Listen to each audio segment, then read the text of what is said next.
Hi, my name's Hannes, this is Painting by Letters, and today I want to talk about filler. One of the things that I've been noticing in recent videos, but also I've got to say since I've returned to hobbying as an adult, is the fact that lots of GW models seem to require lots of corrections. I don't know, if I'm honest with you, if this is a result of me being overzealous with my filing.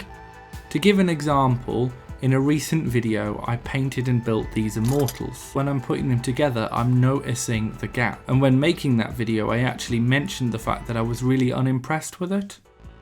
Next I began painting the green shoulders. Obviously I've done this quite a lot in my videos thus far, but it is just a set of 3 Citadel paints. Came out really nicely on these guys, despite the fact that the shoulder panels just have this bizarre line down the middle because of where the sprue gates are, but never mind. This got me thinking about common ways to solve this problem. However, pretty much all of them I've not experimented with myself, and so came about the idea of this video. Why don't I pick the 3 or so most popular methods and see how they work? Also, for the record, if you've got any other ideas, please leave me a comment. Would be really interesting to see if I've missed a really obvious solution to this problem as well. I decided to test 3 solutions that I see in lots of the videos that I watch. First, Greenstuff. Almost every video I watch on converting, and I would like to do some converting myself in the future, involves Greenstuff. I've had some Greenstuff in a box for absolutely ages, so I thought I'd give this a go. Sprue Goo, another really common one that you see. Basically, compared to other hobby items, it's a cheap thing to have because we often make it ourselves with leftovers from other projects. And then finally, Milliput. Although it's a similar thing to Greenstuff, there do seem to be sort of 2 very split camps on which people prefer, so I thought I'd try both and see what I think. To do this testing, however, I needed test subjects. I have this half memory of being a kid and really wanting the Canis Wolfborn model. I don't even know if that's how you pronounce it, probably Canis or something. Canis Wolfborn model. I really wanted this model, and I remember when I built it there were some gaps that really bothered me. Which is interesting because when I was thinking back to hobbying as a kid, which I've done ever since I discovered the horror show that was my old Space Wolves, I don't really remember many things that bothered me like this. As such, I thought about maybe wolves. So the other day I happened to find myself in a shopping centre that had a Warhammer shop, and I walked in and picked up a box of these Fenrisian wolves. When I was into Space Wolves as a kid, I remember I always really wanted wolves, but they just never came out for ages. So I have no clue how old this kit is. Interestingly, I was talking about this kit a little bit with my wife, who's someone who, she often asks about the Warhammer models, and because I paint in the living room a lot of the time, she's often like commenting on things, in a nice way I mean, and she looked at these models and said that they had a really cool pose. They've got these really nice dynamic poses. Even to someone who didn't particularly have an interest necessarily, they come across as sort of really dynamic and interesting models. Another thing that I want to do, which I'll be talking about in a future video, is learn how to get better at dry brushing, and so these models also seemed like an ideal attempt to do that as well. The build was dead simple. They come in 4 parts. They were really easy to take off the sprue, to strip, to put together. And then, because I was thinking about how to demonstrate this best on video, I decided to prime them with Halford's white plastic primer. This is one of the few white primers that I hear people talk very positively about. Got to be honest, I wasn't very impressed myself. It seems to come out a bit chalky, so I think I'm probably going back to priming in darker colours if I'm really honest with you, but never mind. So let's talk about actually trying to fix these. So you can see that they've got this really harsh gap down the face. I picked these models to test this, and I was actually planning to file something off in the join between the faces to basically make it more obvious for the test. However, when actually building these models, they had this really harsh line to begin with, at which point I was quite happy to just build them as you're supposed to, and then essentially attempt to fix the problem. So firstly, I opened my Army Painter Greenstuff. I've got to be honest, this was really hard to mix. It seemed quite hard. I actually thought I'd messed it up. You can see during this video that I properly push it into my cutting mat, which was then a mistake because I had to cut it off.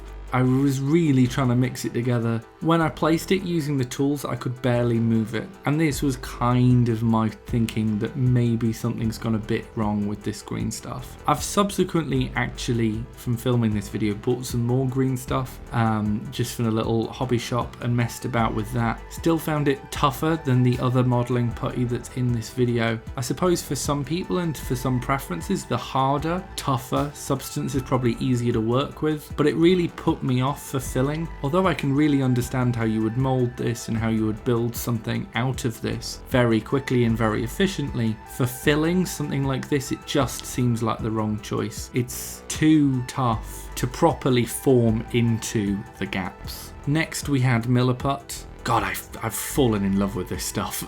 I've been messing about with it off camera quite a bit. It's so easy to mix. It really is. If you've never used it before, first things first, it comes with quite a number of irritation warnings, which is why I'm wearing these gloves. But it feels a little bit like room temperature butter, if you've ever had that feeling. It's really, really easy to mix the two components together. I learnt my lesson from the green stuff and placed it on plastic. This is actually the packaging from the green stuff. Found it really, really easy to use. Like, it was a complete joy in application. As I used it pretty much straight away, it just completely formed into the bond because it's incredibly easy to mold.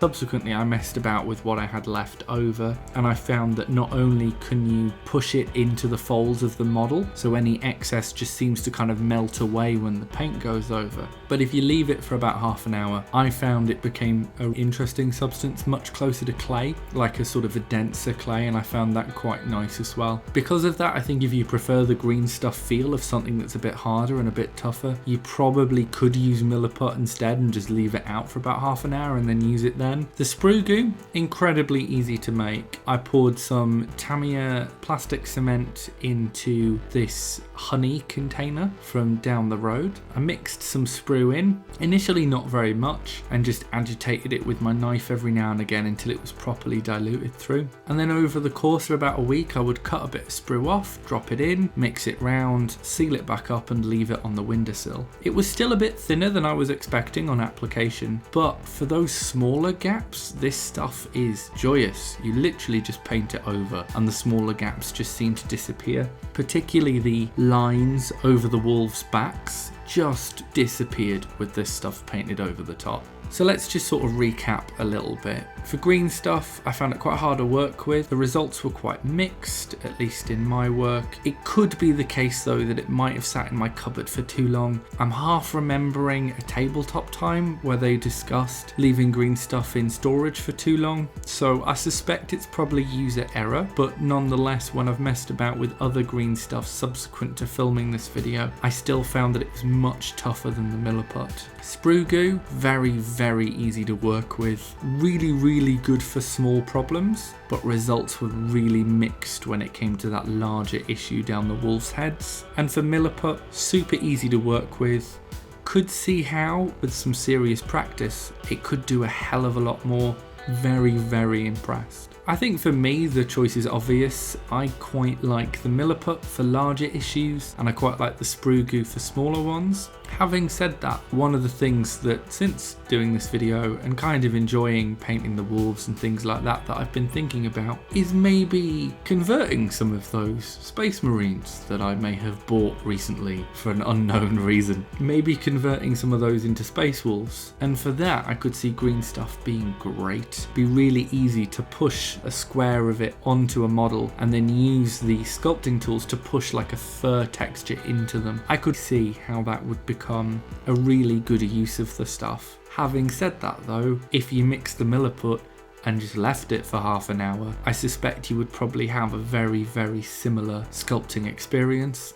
Which I think for me, there are sort of two outstanding differences between the green stuff and Milliput. One, the green stuff seems to be a bit tougher when you initially mix it, so you don't have that control if you want it to be a bit more like that sort of melted butter texture. But also that just going off the purchases I've made surrounding this video, the Greenstuff is much more expensive than Milliput seems to be. I don't know if you can get Milliput anywhere else, I don't know if it's UK only or anything like that, but if you can get hold of it, I'd really recommend it. And one of the things that I'm hoping to do in the future is to do a lot more conversions using Milliput, hopefully. So yeah, that's kind of the conclusion. I think they're 3 excellent tools for the most part, and I think the 3 of them have different use cases. I was particularly impressed with the Milliput just for those larger issues, but Sprue Goo really works for the smaller ones. I said earlier in the video that if you've got any ideas about any other solutions, I would really like to hear about them, but for me going forwards, I think I'm going to use Sprue Goo for the smaller problems and Milliput for the larger ones. Anyway, thank you so much for watching. This video has been a little bit different. I feel like I say that a lot. I wanted to have a bit of an exploration, and doing a video like this sort of gave me the opportunity to have a bit of a mess about with the 3 of them. So as we're watching the wolves that I actually hate the way that they turned out, I just want to say thank you so much for watching. My name's Hannes, this has been Painting by Letters, and keep safe out there.